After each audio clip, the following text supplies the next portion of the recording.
தமிழ்நாடு போதை மாநிலமா மாறுதா அப்படின்ற சந்தேகம் நாளுக்கு நாள் அதிகரிச்சுன்னு தான் இருக்கு. அதை பத்தி தான் இந்த வீடியோல நம்ம ஃபுல் டீட்டெயிலா பார்க்க போறோம். வாங்க பார்க்கலாம். முன்னாடி குடிகாரர்கள், சரி அதுக்கு முன்னாடி ஒரு விஷயத்த சொல்லிடுறேன். என்னன்னு பாத்தீங்கன்னா, சரக்கு குடிக்கிறவங்கள குடிகாரன்னு சொல்லக்கூடாது, மதிப்பிரியர்கள் சொல்லணும்.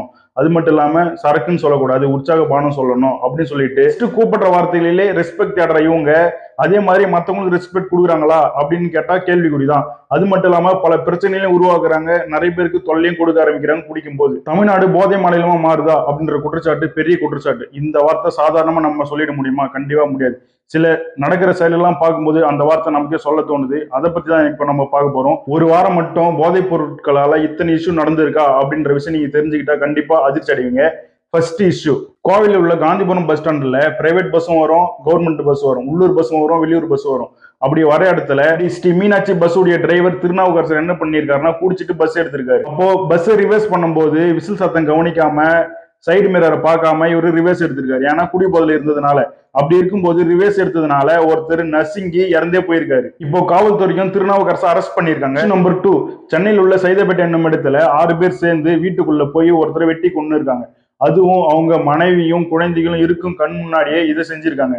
இதுக்கு என்ன முக்கியமான காரணம் பாத்தீங்கன்னா, முன்பகை ஒரு காரணம் சொன்னாலும் மதுவும் ஒரு காரணம் அப்படின்ற மாதிரி சொல்றாங்க. இஷ்யூ நம்பர் 3, திருப்பூர் மாவட்டத்துல கன்னியாகுமரி என்னும் பகுதியில பனியன் கம்பெனில வட மாநில தொழிலாளி ஒருத்தர் வேலை செய்யறாரு. அவருடைய பேர் வந்து ஆகாஷ். அவர் வேலை முடிச்சுட்டு அவர் இடத்துக்கு போயிருக்காரு. அப்படி போகும்போது 3 பேர் சேர்ந்து என்ன பண்ணிருக்காங்கன்னா, குடி போதையில அவர்கிட்ட கத்தி காமிச்சு உன்னுடைய செல்போன் கோடு அப்படின்னு சொல்ற மாதிரி அவர்கிட்ட மிரட்டிருக்காங்க. ஆனா அவரு நான் கொடுக்க மாட்டேன் அப்படின்ற மாதிரி சொல்லி இருந்திருக்காரு போல.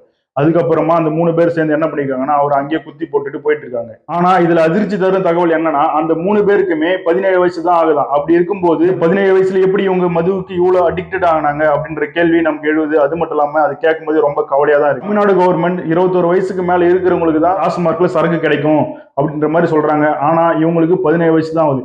இந்த மாதிரி 21 வயசுக்கு கீழே இருக்கிறவங்களுக்கு எல்லாம் எப்படி சரக்கு கிடைக்கிறது அப்படின்ற கேள்வி நமக்கு வரதான் தோணுது. நம்பர் 4, சென்னையில் உள்ள கொருக்குப்பேட்டை என்னும் இடத்துல செல்போன் ஆப் மூலமாக போதை மாத்திரைகள் விற்பனை செஞ்சிருக்காங்க.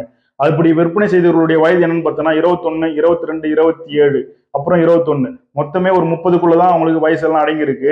அவங்க என்ன பண்ணிருக்காங்கன்னா, செல்போன் மூலயமா மாத்திரைகளை வித்திருக்காங்க, போதை மாத்திரைகளை. அவங்க 10 அட்டையை 4500 ரூபாய்க்கு வாங்கியிருக்காங்க.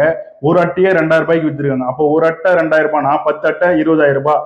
அவங்க வாங்கினது 4500 ரூபாய். 20,000த்துல 4500 ரூபாய் கழிஞ்சிச்சுன்னா 15,500 ரூபாய். அதுல அவங்க போயிட்டு வர செலவு, சாப்பாடு செலவு அப்படின்னு பார்த்தா கூட ஒரு 2000 ரூபாய் போச்சுன்னா மீதி 13,500 ரூபாய். அப்போ அவங்க கையிலுக்கு லாபமா இருக்கிறது வந்து 13,500 ரூபாய். 13,500 ரூபாய் வருது இல்ல, யார் கொடுப்பா அப்படின்ற மாதிரி அவங்க இந்த பிசினஸ் ட்ரை பண்ணியிருக்காங்க. ஆனா காவல்துறையினர் நீ பிசினஸ் எல்லாம் பண்ண வேணாம், வா ஜெயில வந்து பாடம் படி அப்படின்ற மாதிரி அவங்கள கைது பண்ணியிருக்காங்க. இப்ப நான் சொன்ன எல்லா இஷ்யூமே இந்த வாரத்தில் நடந்தது மட்டுமே. அது மட்டும் இல்லாம விமானத்துல மது அருந்திய நபர் கைது, 3200 மாத்திரைகள் விற்ற 6 பேர் கைது அப்படின்ற மாதிரி சொல்லிக்கிட்டே போலாம். இது வந்து நமக்கு தெரிஞ்சது, செய்தியில வந்தது. இதை தவிர இன்னும் எவ்வளவு இருக்கோ அப்படின்றது நம்மளால சொல்லவே முடியாது. அவ்வளவு இருக்க வாய்ப்பு இருக்கு. முன்னாடி மது அருந்திட்டு போறவங்க யாருன்னா பாத்துடுவாங்களோ, யாருன்னா எதனா சொல்லிடுவாங்களோ, நம்மள என்ன அசிங்கமா நினைச்சிருவாங்களோ அப்படின்ற மாதிரி பயந்து பயந்து போவாங்க. ஆனா இப்போ குடிக்கிறவங்க என்ன பண்றாங்கன்னா, நெஞ்சு நிமித்தின்னு போறாங்க. அது மட்டும் இல்லாம குடிக்காதவங்க கூனி குறுகி போறாங்க.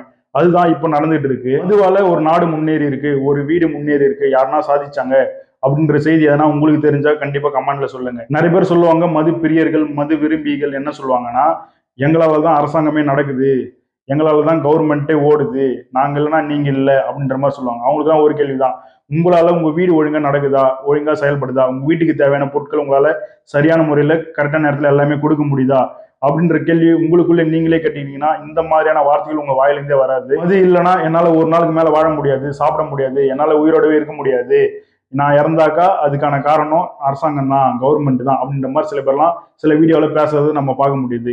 ஆனா அதே கொரோனா காலகட்டத்துல இப்படி 2 மாசத்துக்கும் யாருமே குடிக்காம இருந்தாங்க. அது எப்படி சாத்தியமானது? கண்டிப்பா நம்ம அரசாங்கம் கடுமையான நடவடிக்கையையும் சட்டத்தையும் கொண்டு வந்து இந்த மதுவால் ஏற்படும் சீர்கேடுகளையும் பாதிப்பையும் தடுத்து விரைவாக போதை மாநிலமாக மாறுவதை தடுத்து தனிப்பெரும் முன்னுதாரணமாக தமிழ்நாட்டை உருவாக்க வேண்டும் அப்படின்றதுதான் எல்லாருடைய கோரிக்கையாகவும் இருக்கும்.